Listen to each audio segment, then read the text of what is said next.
Welcome everybody, and today I want to talk about an incredibly inspirational man, Sailor Malan, Adolf Malan, South Africa. Now, it's incredible really because I first heard of the Malan story when I was still in short trousers, reading probably a Boy's Own annual or something like that. And it's extraordinary. This South African who joined the Royal Air Force in 1936, short service commission, came to England, learned to fly, became an incredible pilot, gifted aerobatic pilot, and by the time war breaks out, he's a flight commander on 74 Squadron. Very experienced guy, flying Spitfire, which everybody wanted to fly, didn't they? And he goes on to be involved very early in the war, 6th of September 1939, in the Battle of Barking Creek, when unfortunately, due to what can only be described as an incredible cock-up from a number of different directions, Hurricanes were shot down by two pilots of Malan's 74 Squadron. And it all hinged upon Malan misidentifying the Hurricanes as German fighters, but then correctly identifying them and cancelling the attack via the radio, which the two other pilots maintained they never heard. And there was a subsequent court of inquiry at which Roger Bushell, who was later executed, having led the Great Escape, and who was a barrister, defended the two other pilots, Johnny Freeburn and Paddy Byrne, and basically called Malan out as a liar. Now, having been a detective and stood in the box at Crown Court, being called a liar is standard by the defence, so that proves nothing. And what we now have arrived at is that the certain aircraft, usually section leaders, flight commanders, squadron commanders, they carried a homing device that automatically cut in every 14 seconds, I think it was. It's all in the book anyway. And it blocked out all other transmissions. Now, we know that Malan had been a Botha boy on the Botha ship, training vessel, a hard Navy cadet training vessel in South Africa, where he became absolutely opposed to injustice of any kind. So for him to have lied is completely contrary to everything we know about the man. And a researcher called Nick Black, at the same time I was researching my Malan biography, we both sort of reached the same conclusion, looking at the technicalities of the communications at the time, that this was probably what happened. We're never going to know because the Court of Inquiry reports closed for 100 years. But I don't believe he lied. I just don't believe it. Now, all of my work's evidence-based. And in this case, we're looking at circumstantial evidence, I know. But it's overwhelming that this was an incredible man. Now, you can't really talk about Malan without Barking Creek because it still sets people off now. It's a very emotive subject. And it shouldn't be ignored. Rightly so. And that's why I haven't ignored it. However, there's so much more to this man. He goes on to lead 74 Squadron in the Battle of Britain, during which he said that the Battle of Britain was like having a mad knifeman, I think he said, weaving a knife behind your back in a darkened room. And he becomes an ace. He's already shot down the Spitfire's first nocturnal kill on a night when he actually got two shot down. And he gets his first victories over Dunkirk. Throughout the Battle of Britain, leading the squadron. And then afterwards, he writes his 10 Commandments, the 10 Rules of Air Fighting, when the squadron was resting at Curtin and Lindsey. And these became the basis of teaching fighter combat. And it's not revolutionary, really. I mean, it's all from the First World War in many respects. And fighter pilots, successful fighter pilots, all knew these things, all about height, surprise, getting quick, getting close, hit hard, get out, that kind of thing. But again, air combat's what it is. And he picked up on all of that.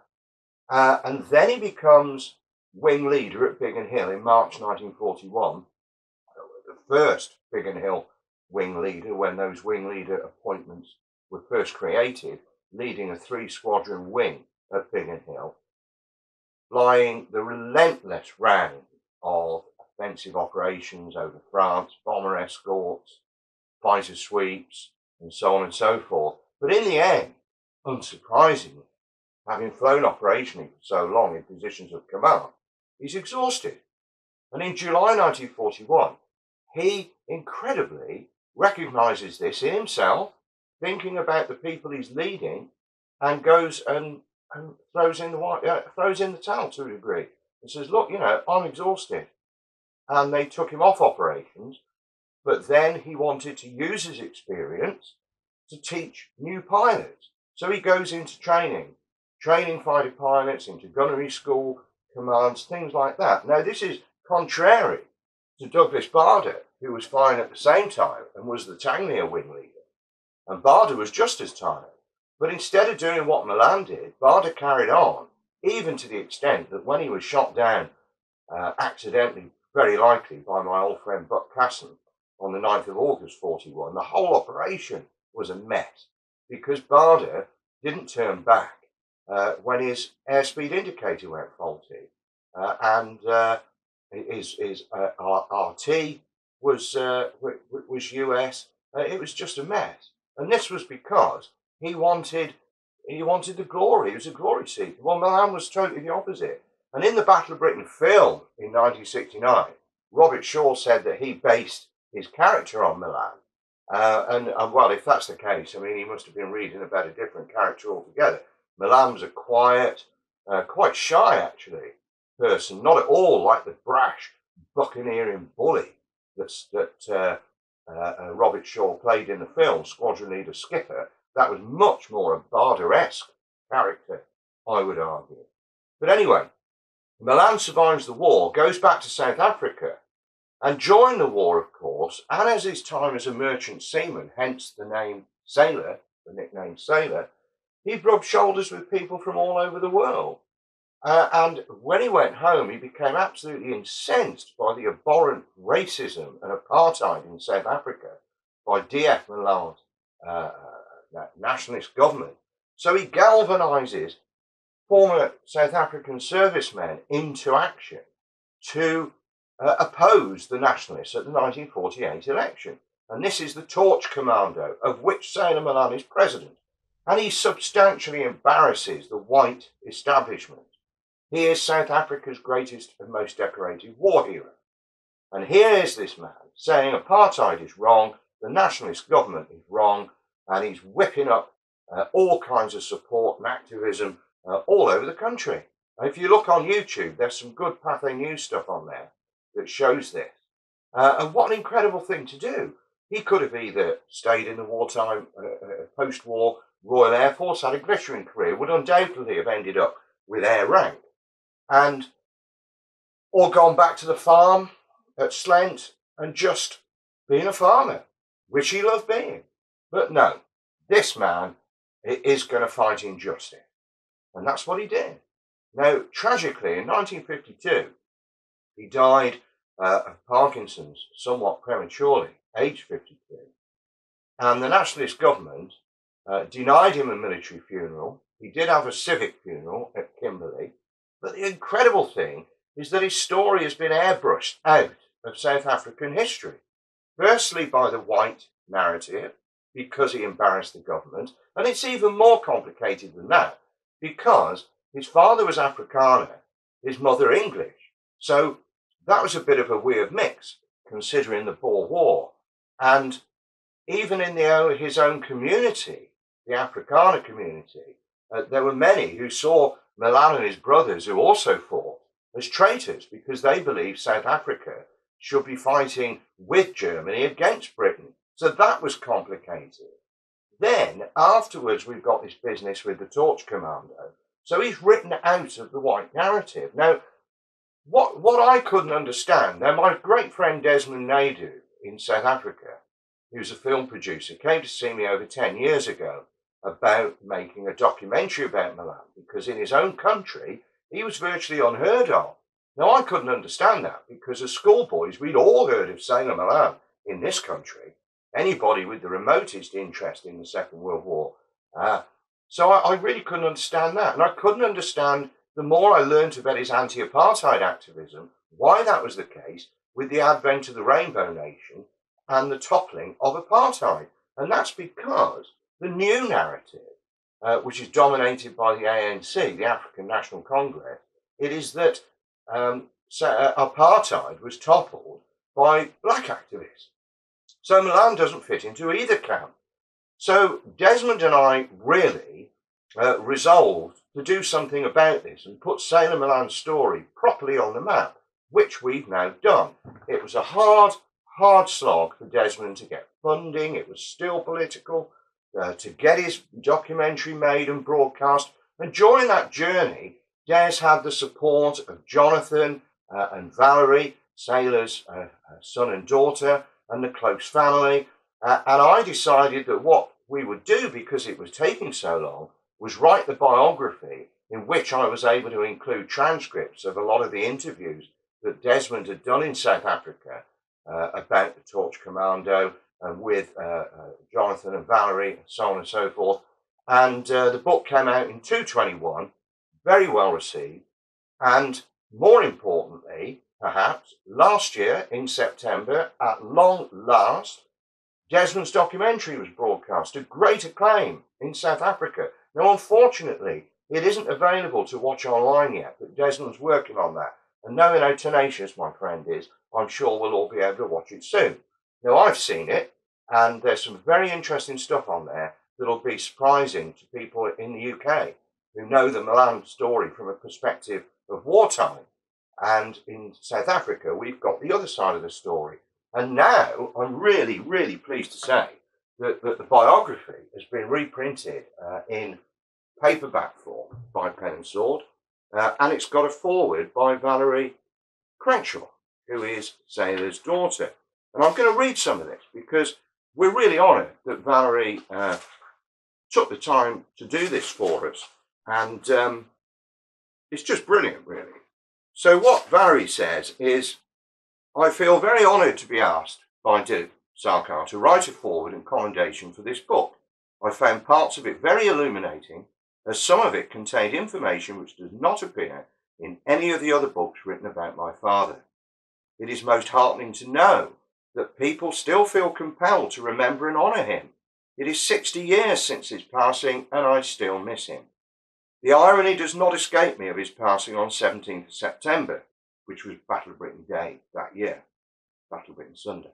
I never regarded him as a hero. He was just my beloved dad. We had many happy times together. Sadly, my brother Jonathan passed away on 20th of October 2021, so he never got to read this book, which I know he would have enjoyed. So I must be one of only very few people alive who knew and remember my father. As Dilip says, it is a pity that he is not regarded as a hero in the country of his birth, as during his life and the fact that he was a Malan, he was regarded as a traitor to the Afrikaner people, who were very anti-South Africa, being an ally of colonial Britain. The convenient excuse given for him not being allowed a military funeral was because he flew for the RAF and was not a South African Air Force fighter pilot. It would appear that he falls between two stools, as today in South Africa he is not honoured because he was not part of the struggle, that is, against apartheid. Such pettiness would not have bothered my father at all. He never regarded himself as a hero, and indeed was somewhat embarrassed by all the fuss. He was, after all, just doing his job, and was most grateful to be alive at the end of the war and be able to have a happy and peaceful life on the farm he loved. I thank Dilip for giving me the enjoyment of reading this book, and I also wish to extend my sincere thanks to Desmond Naidoo for his dedicated persistence in creating the really excellent documentary for Freedom Flyer, which aired on South African television recently. I had the privilege of watching it with my family, and we were all moved by it, particularly by being able to see him in motion again after all these years. Many thanks, Desmond. And I would add my thanks to that. Desmond Naidoo, you're a legend, for sticking to your guns and making this film, which is exactly what he would have done. And it's a terrific story. I think it really resonates today because we are still in a situation where racism is sadly alive and well, nationalism is growing, and we need to remember that people like Sailor Malan made a stand against all of this many, many years ago. And that's the unfortunate thing, isn't it? As a historian, I study the past, and you can tell when the past is repeating itself, which sadly could well be the case today. So Sailor Malan, absolutely inspirational. Now, before I finish, I just want to show you this. This was an incredible thing. This was given to me by, well, I'll tell you about him first. This was given to me by this chap, Roger Balding, who was one of Sailor's pilots in 74 Squadron, who was shot down and captured in, I think, June 1941 over France. This picture was taken at Manston shortly before that, about February time, I think. Absolutely great guy, Roger. And his daughter gave me this a few years ago. I included Roger's story in Letters from the Few. What this is a menu for a farewell hot pot when Malan was promoted to wing leader at Biggin Hill and left a 74 Squadron as CO. And inside we've got all the different kind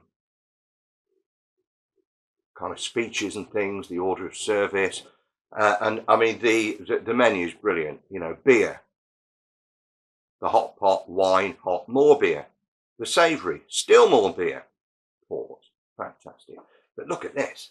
This is actually signed by the great man himself. That is actually his original signature. And some of the others on here as well. I mean, Jack Charles, who shared the 1000th kill of Biggin Hill with René Michot, who I did a book about with Jan Leeming. Tony Bartley, who married Deborah Kerr.